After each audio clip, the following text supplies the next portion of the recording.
It's usually after I get there and I stop myself for a moment, I'm like, okay, I gotta focus, I gotta take that moment. And there's been a couple of things in regards to me setting this up too that it's just been like, oh man, this isn't going the way I was planning at all. But I just want to take a moment real quick. We'll start off with prayer and we'll start digging into the message this morning. Father, we thank you for the opportunity we have. We thank you for the opportunity to share in song, to lift up your name. We thank you for the chance to meet God, to share our lives together. As we take a moment this morning, Father, as we read your word, as we talk about what you're doing in our lives, I just ask, Father, that we would not leave this place without recognizing how good you are, without recognizing what your Son Jesus Christ did so that we can have new life. We want to give you all the glory in everything we say and everything we do. We praise your name. Amen.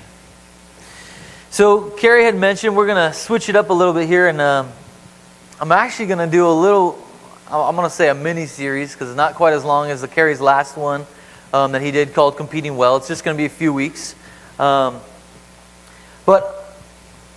I want to talk about treasures. I had my PowerPoint, but when I tried to upload it to the computer, it gave me a fit, so I was like, oh man.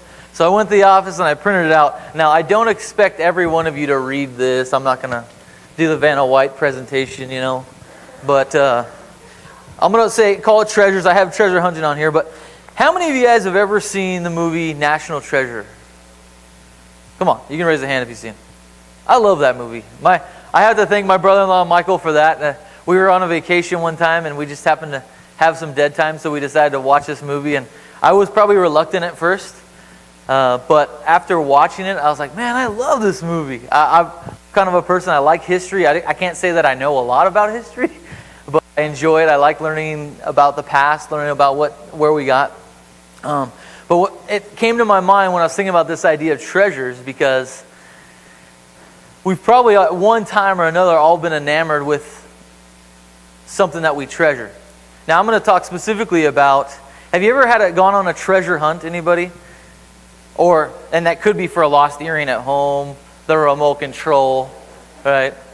I've lost, where's that remote control? You wish you had a map, or every time you lose your keys, you wish you had the beeper thing that no one seems to have. Or does anyone have it? I don't want to say. Yes. I keep wanting to buy one of those. Carrie, a year ago, introduced me to this, I'm going to totally say this wrong, but to geocaching. Has anybody in here done geocaching?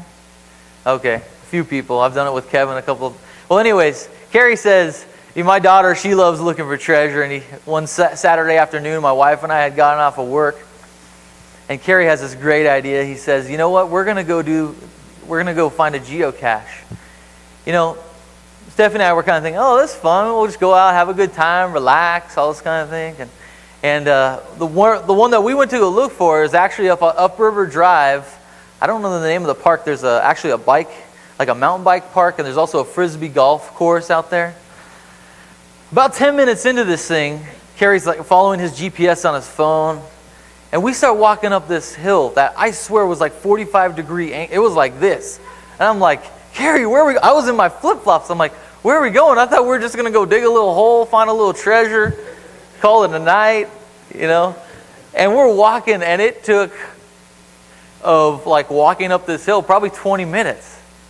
I was like, man alive, this is kind of intense. And he says, yeah, they rate the different geocaches that you can do, and on the scale it was rated a 3. So I'm like, if this is a 3, what's a 5? Do you have to rent a boat and go? I was just kind of... Anyways, long story short, we get there. We're searching on top of this kind of flat area in the woods. And eventually we find it. And that feeling is just like, yes, we did it. All you get... I think Carrie pulled something out. We replaced a ball with some kind of toy. Because on some geocaches you replace things. Sometimes you just sign a piece of paper. But it was that exciting feeling. And that's kind of the idea. Something I want to talk about with treasures is, what about for us? What do we treasure? I'm going to touch on a common verse. Luke chapter 34, or chapter 12, verse 34. I'm going to look to my notes here. Luke says, "For where your treasure is, there your heart will be also." Matthew actually talks about this as well. But what we treasure is typically what we value most. Hopefully that could be things like family, or family relationships. Obviously for some of us it could be money, could be possessions, all those types of things. And something that Carrie and I had kind of talked about is typically when we read this passage in Luke, we see it as a warning, as, hey, whatever you treasure, that's going to be what you're going to go after. That's going to be what matters most. My dad used to tell me when I was younger, he said, we make time for what we want. If you want something bad enough, you're going to make time for it. You're going to make that a priority. So with this idea of treasures, I'm going to try and touch on 4 areas over the next few weeks. The 4 that I want to kind of touch on is, first, today I want to kind of talk about time. Next week we'll touch on worship. The following week will be people. And the last week, the one I want to touch on is humility. And the goal, from what I would say, is in our life, our walk with Christ, is to align our treasures, what we treasure, with what God treasures. Sometimes, obviously, we go through moments in life, or maybe before we come to Christ, we can see that we're way out of balance. Everything that we treasure is maybe materials, or maybe this or that. And I think the goal as we walk with Christ is to align what He treasures with the way we live our lives. Talking on how we treasure our time. So that's the question I want to ask. How do we treasure our time? Carrie, again, touched on this, and I got a couple things I want to share. I'm going to save it, actually, because they're pretty funny. But Carrie, if you were here with Carrie was it your last one you did, Carrie, for Competing Well?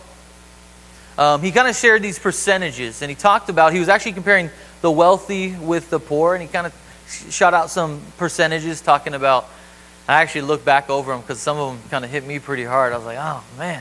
One of them was, I think the wealthy eat 300 or less calories of junk food a day, and poor people, it's like more than that. And I was like, man, I know I'm in that category. But just kind of recognizing what we spend our time with, or that's kind of what we're going to touch on. When I was in school, some of us are still in school, I hated when summer vacation was over, because it always seemed like it went too fast, right? When you start working, you don't have that anymore. I'm like, man, now I look back, I'm like, I sure would like a summer vacation. That would be lovely. But when you're working, you have vacations. How many of you feel this way? Vacation time seems to speed up times 2, right? When you're working, and again, I enjoy my job, but you can kind of watch the clock sometimes. You're like, oh man, is it time for me to leave yet? No. But when you're on vacation, it could be a 2-week vacation, and at the end of the 2 weeks, you're like, I just got here. And you're coming back to work already. You're like, my 2-week vacation's over. What's that all about?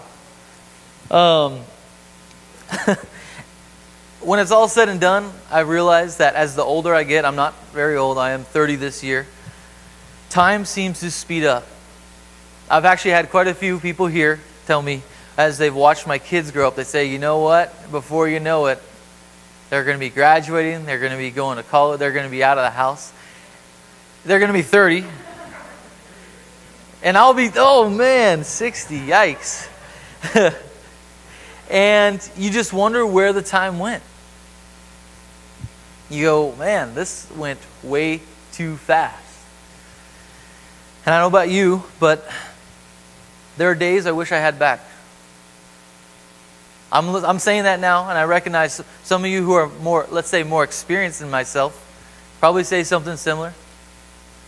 And what that shows us is time is precious. We don't know. The passage in Luke that I read from, if you read just ahead of that in chapter 12, Jesus had just got done warning them about not worrying about their life. which seems like, wait a second, we only have so much time to get things done. But he says, you know what? You're going to have a lot to worry about. You're going to have a lot to go on, so you need to stay focused. William Penn said this: time is what we want most, but what we use worst. I'm going to say that again just because when I read it, I was like, man, that's me right there. Hands up. Time is what we want most, but what we use worst. So how much time do we spend doing things? This is where I really wish my PowerPoint would have worked, because I found some really, really good ones. How much time in our life do we spend, and you can fill in the blank. I'm going to hit a couple here. Complaining. On average, people spend 5 months of their life complaining. For me, it might be a little higher, or maybe. How many of you might feel, okay. This is a great one. Laughing. We spend 115 days of our life laughing. I think I might be higher than that one. And my wife always tells me, why are you laughing? It does, right? It does. So hopefully maybe we could increase that one sometimes. This is a great one too. We spend 20 weeks on hold in our life. On a telephone, on hold, 20 weeks of our life we spend doing that. It might be different now, I should say, with it obviously advancing of technology, you might spend 20 weeks waiting for the next text too. So, I didn't find one with text messaging myself, but housework. How much time do you think we spend on housework? Too much. 46,800 hours on housework. Woo! That's a lot. How much do you think we spend online? 0, right? I know some of you probably are 0, so that's kudos. For the average American now, though, it's 5 years of our life we spend online. Woo! Fantasy football. Never mind. No. Okay. That probably doesn't include Facebook. Here, how about this? Watching TV, 11 years. 11 years of our life watching TV. My wife keeps nodding at me like, mm-hmm. Okay, eating. This one again, I know mine's probably higher than the average. 38,003 hours eating. Woo! Let me see, I'm getting to the last two, which I've been waiting for because they're the best. But sleeping, how much time? 26 years of our life we spend sleeping. Not true, okay. Some people don't, but this is an average. Let me see if I got to my last two here. Okay, here it is, the last two. Guys, you're going to appreciate this. Women, wife, forgive me. Men spend 46 days of their life getting ready. That sounds like a lot. But, you ready for this? Women spend 136 days of their life getting ready. That's true, okay. I will say this morning, I'll say for myself this morning, my wife did have to make an adjustment to my attire, so I'll give her, she'll have to take some of my time. And anyways, when I read those numbers, I looked it up, I was like, whoa, that's intense. Because I think in the bigger scale, we never look at it that way. Some of us are quick eaters too, right? We like to get that done. That's how I am. I'm just like, eat, fill myself up, I'm good to go. Do we value the time that we have? Here's the piece where we want to look at. I'm not going to, besides looking at Luke chapter 12 this morning, I'm not going to have a specific verse I want to look at, but I want to take a big picture look at Jesus' life. I think obviously he is the best example of how to treasure our time. And looking at what he did in his life. And I'm going to borrow something from a guy I found. His name is, I'm going to say he's an author, but it looks like he publishes online articles. His name's Peter Saunders. And one thing he says is competing time demands are an inevitable part of life. Jesus uniquely maintained a balance between worship, prayer, family, friends, work, and rest. And here are 3. He actually gave a list of 10 points about how Jesus mastered his time. I'm just going to pull out 3 because I didn't want to take a really long amount of time. But the first one that really stuck out to me is it said, Jesus guarded his devotional time. And he says this, Jesus regularly spent time in prayer and in studying the scriptures, especially during periods of an intense activity. The more he worked, the more he prayed. He recognized that he needed to spend time communing with God to refresh himself. God often creates the delays and stoppages in our busy lives, the red lights and traffic jams, so that we might have the opportunity to pray. If you look at any of those, what I'm going to say, massive moments for Jesus, meaning when he fed the 5,000, or what historians might even say 10,000. If you watch what he does after that, he goes and prays. When he did miracles almost every single time, he would spend time. You look at the moments before he was going to be led away by the guard to be crucified, he spent time in praying. And he was trying to teach this to his disciples, say, this is important. You got to focus your mind. You got to focus what you're doing. And it gives you, by having that focus, I think we realize, okay, this time is limited.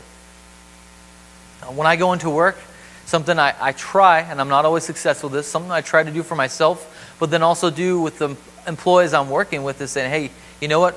We're only here for a certain amount of time, and we need to do the best while we're here. And in some ways, I try to make it a competition. One of my bosses used to always say, we got the A-team here.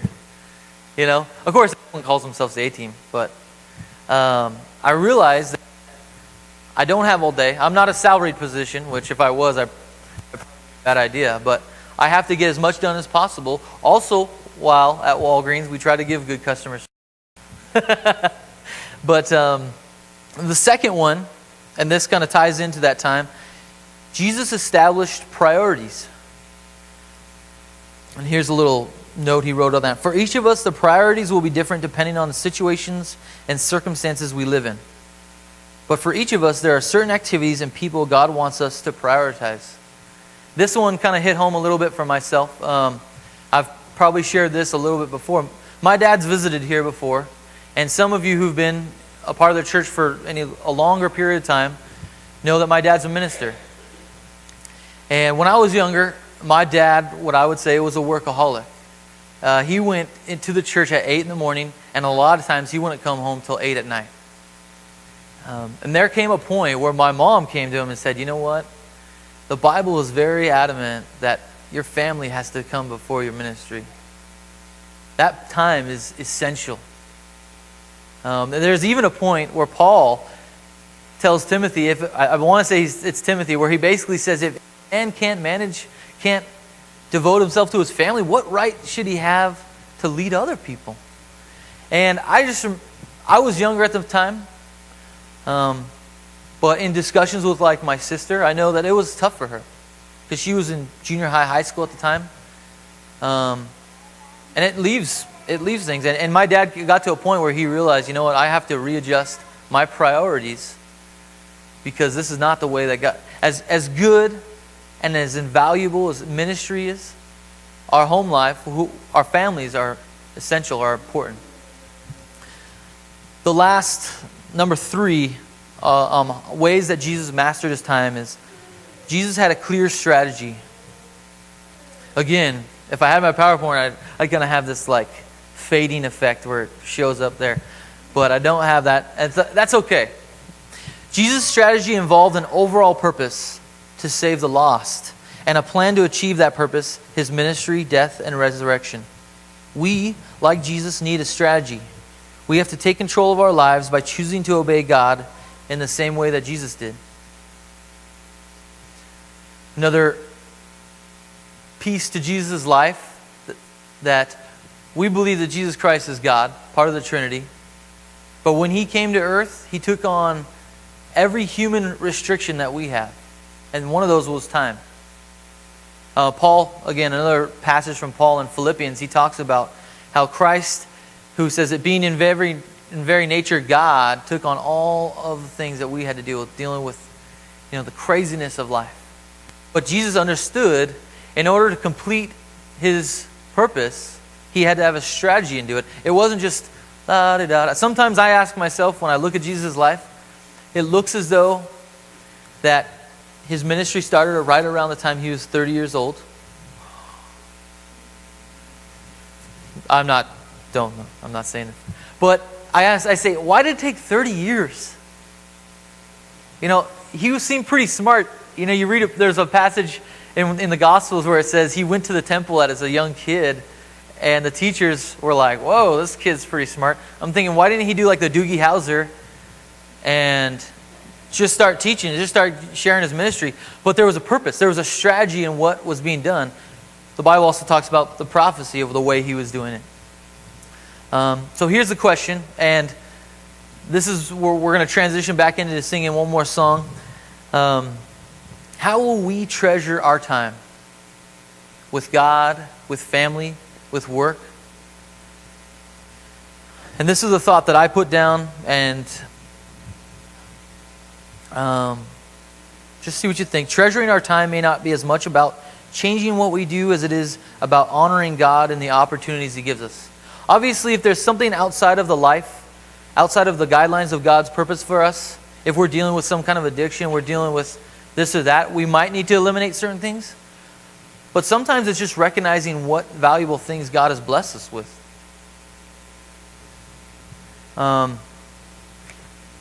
Here's the last thought. It says, if you had a bank that credited your account each morning with $86,000 carried over, no balance from day to day, allows you to keep no cash in your account, and every evening cancel whatever part of the amount you failed to use during the day, what would you do?